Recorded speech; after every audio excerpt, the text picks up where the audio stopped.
Okay, good afternoon, everyone, and thank you for being here. I'm very happy that you can join me for today's session. Can you all hear me and see me before I share the presentation? Okay.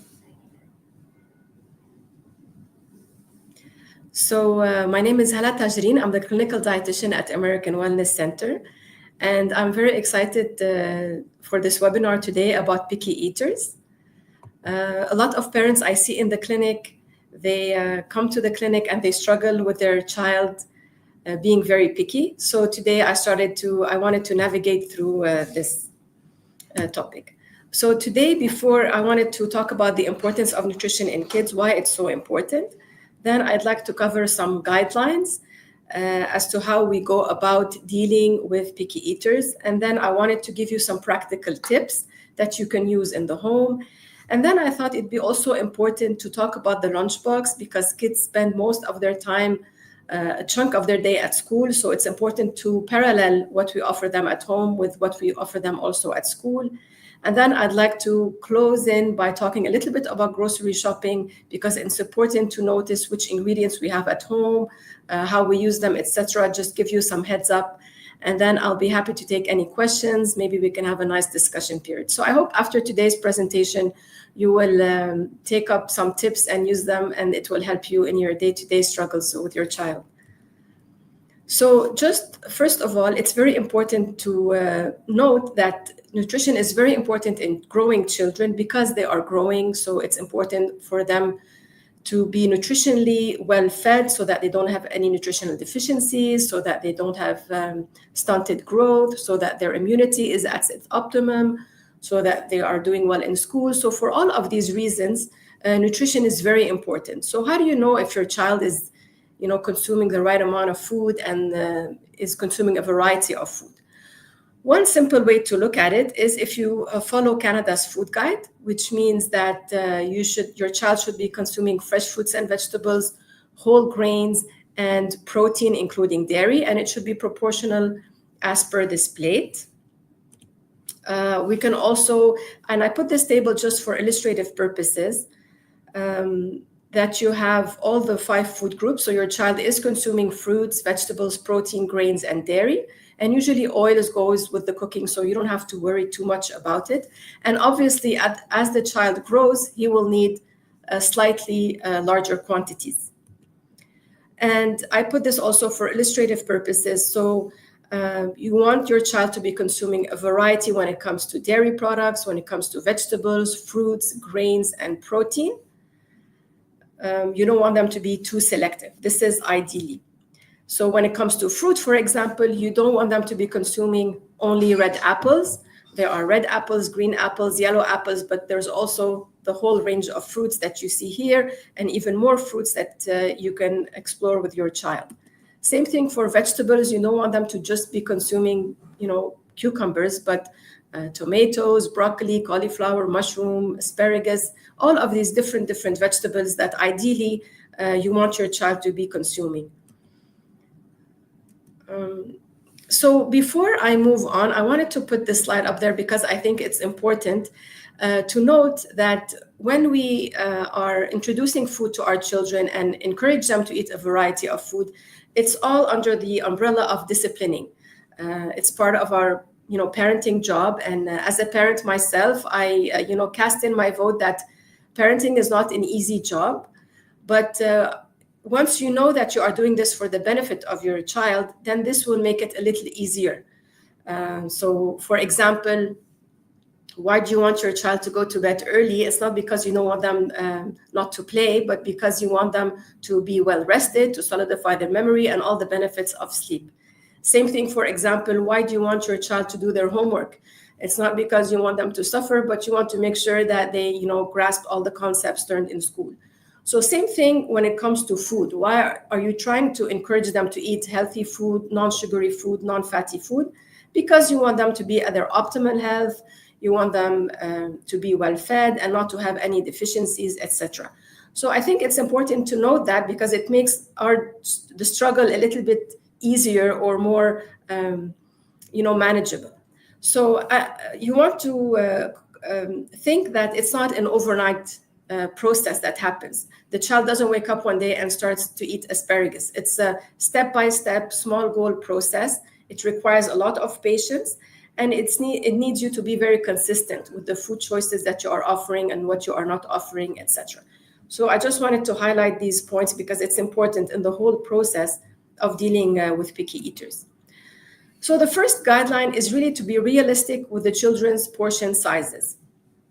Because if a child sees a very large portion, he might feel discouraged. Whereas if he sees just a few, broccoli florets and a few pasta pieces, etc., it might be easier psychologically that, yes, I can do this. So we have to be realistic with the portion sizes. It's very important. The second guideline, and is a very important one, is that children need to have repeated exposure to unfamiliar food. So studies show that you need to have at least 10 to 15 positive experiences before the child can accept a certain food, because it needs this time for the brain to register the taste, the smell, the texture of a certain food. So a lot of times in the clinic, a parent would come to me and say, oh no, my child doesn't like carrots. Okay, how do you know he doesn't like carrots? Oh, I offered it him once and he didn't like it. So again, we are falling in the trap. We need to have repeated exposures. So research shows, like I said, that they need to try a food at least 10 times before they eat most of it, before they become familiar with it. So a child will not just wake up one day and start eating a certain food. They really have to become familiar with it, and this will decrease the resistance. So even if you put it on their plate and they don't eat it, once a week for the next 3-4 months, it's okay. This is the time and the process before they become so comfortable with this new food. The third guideline is always try not to use food as a reward strategy for motivation. So you don't want to say you got a good grade, here's a donut, or you did your chores, I'm going to give you a lollipop. You really want to dissociate food from rewards, because this also later on may lead to eating disorders and things like that. So we don't want to get into that at all. Also, you want to promote offering healthy snack options. So for example, after lunch, you can have a fruit or a yogurt as opposed to a bag of chips or chocolate cookies or a soft drink. You want to stay away from these foods as much as possible. And when we talk about grocery shopping at the end of the presentation, I will cover a little bit the importance of a healthy food environment. A child should not come home from school and have readily available a bag of chips, open a cupboard, and grab some chips. It should not happen on a day-to-day basis. The fourth guideline is always try to avoid negativity and pressure at mealtimes. So I know it's easier said than done, but you really want to keep a calm, non-stress environment. You don't want to force feed. You don't want to manipulate, saying, I'll be very upset with you if you don't finish your plate and things like that. You want to have like a positive dialogue as much as possible. The fifth guideline is the monkey see, monkey do, right? So your children need to see you eating fresh fruits and vegetables, whole grains, trying new foods, and that way they will be more willing to try also new foods. So it's very important that they see you eat the healthy food as well. The sixth guideline is try to always limit snacks and drinks between meals. Because a lot of times I see this in the clinic also. The child comes home and then he has 2 glasses of milk and a glass of juice, and obviously he will not be hungry for his next meal. So it's very important to limit snacking and to have it kind of like a timetable, like they have at school. It should also be like this for their meals and snacks, so very well structured, so that there is no hindering of their appetite. The seventh guideline is to try to encourage as much as possible social experiences, such as family meals with members of the family eating the same food. So you want to avoid, oh, I'll cook this food for this child and this food for this child. You want to try to encourage that everyone eats the same thing. And slowly, they will get used to it. A lot of times also in the clinic, a parent will tell me, oh, he was out with his cousins and he tried this food, or he was on a play date and he got offered apples and he tried them. So a lot of times these social events can be a positive opportunity for us to help the child try new food. So we should also focus on that. So ideally, you always want to focus on long-term goals and try to be consistent, which means whatever the meal is, whether it's breakfast, lunch, or dinner, you see we are following the food plate model. So there's carbs, there's protein, and there's fresh fruits and vegetables. So it has to be colorful. So these are the general guidelines I wanted to highlight today. Now, practically, what can we do with a child that is very difficult, that doesn't want to try a new food? So here are some tips. The first one is you can offer the food in different forms. So for example, for broccoli, maybe you can offer it as broccoli soup. Or if it's a banana, we can offer a banana muffin or a banana milkshake. So here we are changing the shape of the food, but the taste and the smell will still be there. So it's part of the repetitive exposure that we are giving the child. And that can be one way to open the door to this new food. Another way is to try mixing the food item with a favorite food. So for example, again, with this broccoli, we can offer it with a vegetable dip or with their fish fingers or nuggets or on pasta or on pizza or on rice, but kind of trying to combine it with a food that the child is already familiar and not so resistant to take. Same thing with the banana. He can try it. We can try giving it in a fruit salad with ice cream, on toast with peanut butter or with a crepe. But ideally, remember this repetitive exposure that needs to be given. We also want to always promote giving alternatives. So we have to negotiate. So you can say, I get it that you don't want all these vegetables with your fish fingers, but you have to choose two. So do you want broccoli and corn, or do you want carrots and peas? Do you want mushrooms and zucchini? And that way it gives kind of a leeway to the child, and he doesn't feel like you're imposing all these vegetables on him. And with this idea of repetitive exposure, we can just go, for example, with one floret of broccoli, 2 slices of carrots, and slowly, he will get used to this taste and he will not be so resistant. So this is also very important. You want to also offer variety. So whenever I go to schools and I talk to grade 1 and 2s, I tell them you want to color your plate as much as possible. You really want to avoid this, just a white, a bowl of pasta. You want to maybe add some sauce, some vegetables, some mozzarella sticks to make it more nutritious. And another very important tip is try to involve the child as much as possible with going to the grocery store, because a lot of times kids will have their meal and they don't know all the process that was involved into having this meal in front of them. Whereas if you take them to the grocery store, and I would suggest morning times where they can be more, at ease, it's not that busy, so they can weigh the fruits, weigh the vegetables, they can walk along the alley freely, and they will be less resistant to try new foods. You can also try cooking together, so looking up a recipe and cooking it together. So again, the child will be more willing to try and it will motivate him more. So basically, you want to negotiate with your child which fruits are okay, which vegetables are okay. And this is what we do in the clinic, and slowly try to increase the repertoire of foods that he's willing to take. But it has to be very gradual. So moving on now to the lunchbox, like I said, because kids spend most of their day at school, so it's important also to include healthy snacks in the lunchbox. A lot of times I hear parents tell me, oh, well, I only put, X, Y, Z item because this is the only thing that the child eats. We want to refrain from doing this enabling kind of behavior, because we want to expand and offer as much choices as possible so that the child doesn't stay fixated on the same foods. Just to tell you, a few years back, the Dubai municipality highlighted some recommendations where they banned certain foods from school cafeteria because of their nutritional value and their harmful to health. So basically, processed meats and hot dogs, they contains the nitrates. So you want to avoid that. You want to avoid giving that to school.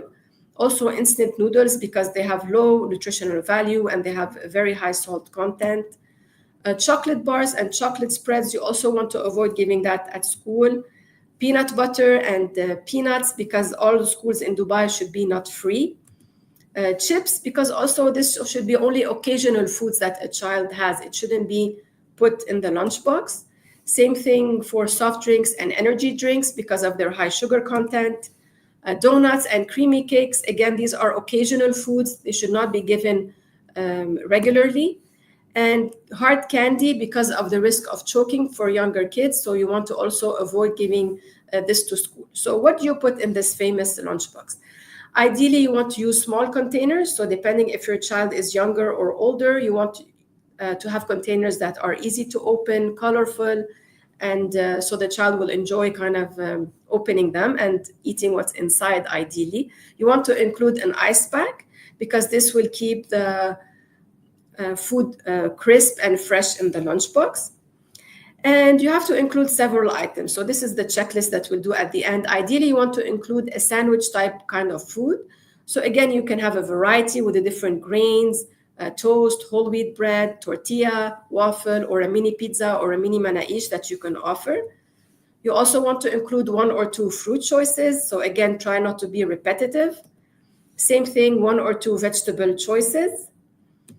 And you want to include a dairy choice or a protein choice. So there are a lot of these single portion size cheese that you can buy, you can find easily in the grocery store, and this will give them some calcium and protein. If your child is older, maybe you want to venture into smoked salmon or almond butter or pumpkin seeds. Why not? And you want to include a small treat and try to make it as healthy as possible. So perhaps oatmeal and raisin cookies, some plain crackers, date-filled cookies. You want to avoid chocolate and chocolate glazed kind of cookies as much as possible. So if you have an overview of the lunchbox, it should look something like this.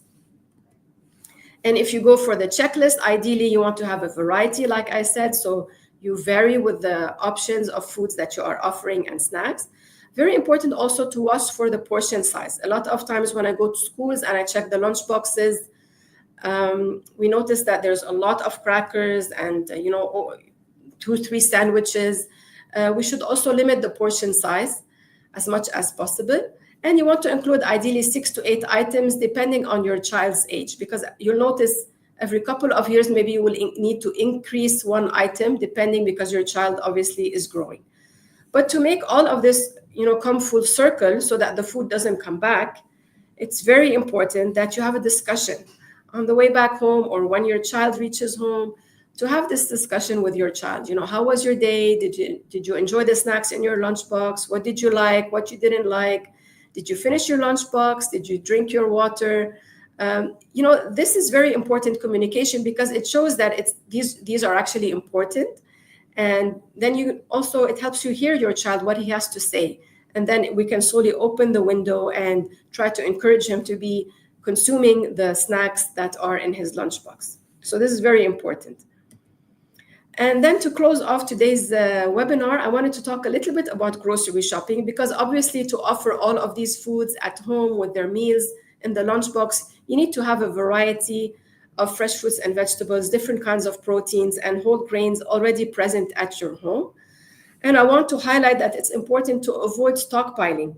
So you don't need, bags of chips, you don't need big bottles of juices and soft drinks readily available. A child should not be able even to see them, so that he's not, more inclined to consume them. Rather, he needs to see the fresh fruits and vegetables and healthy snacks. So on that note, just to summarize, remember that most children will try a new food after it has been offered at least 10 to 15 times. You want to offer a food in a different form so that maybe he's more used to the taste and the smell of the certain food. You can also try mixing the food item with a favorite food so that he's more at ease in taking it and less resistant. You can also offer options. So make him choose, you don't want this or that, but it's 2 healthy options. So that's kind of, it also works. And you want to always offer healthy snack options after meals. Ideally, you want to go for fruits, and always try to follow the food plate model where there's protein, whole grains, and vegetables on the plate rather than just a bowl of rice or a bowl of pasta. So I want to thank you so much for listening. I hope that you were able to pick up some tips and use them for today's presentation. And if there are any questions, I'll be happy to answer them now. So let's see. What do you mean? A positive experience with food. Okay. So Guys, hold on with me. I'll try to get as many questions as possible. So, a positive experience with food means that he sees it and he actually tries it, and ideally, he likes it. He might try it 7 times and not like it, but at the end, because the taste will register in his brain and he will like it. And a lot of times, I negotiate in the clinic with the child is that you don't have to have it every day, but would you be okay in having, let's say, corn once every 10 days? And the child would be, yeah, okay, no problem. So there are less resistance once you give them this leeway and they don't feel that you are forcing the food on them. How to minimize the temptation of fast food?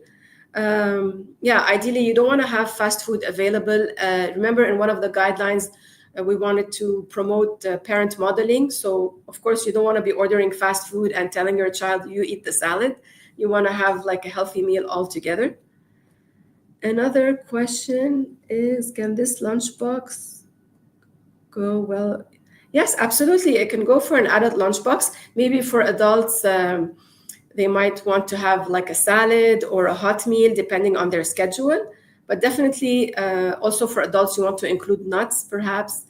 But definitely fruits and vegetables and a sandwich. Yes, it can go also. I think these are all the questions I had. Please, if there are other questions, feel free to type them. Okay. I'm happy you enjoyed the presentation. How do you deal with stubborn kids? Okay, depends on their age, because remember, the sooner we start, so the younger they are, because this also all goes back to when we do the food introduction of foods, to try to expose them to different tastes. So the younger they are, the less stubborn they should be. When they get to the teenage year, it's really a different game. So it's a little more difficult and more challenging. I think how do you deal with stubborn kids is you just negotiate with them and you just listen to them. If they do more of the talking than you, then you're more likely to win. So try to listen to what they have to say. Try to give them options. Try to take them to the grocery store so they pick what they want, so they feel more committed to the foods. I also left my email, so if there are any questions that you think of later on, please feel free to reach out. I'll be happy also to answer them. I think these are all the questions. I answered them all. Okay, so thank you everyone for joining, and I hope to see you soon in the next webinar. Please follow us on Instagram and our social media for our next upcoming webinar, and I wish you a good afternoon. Thank you.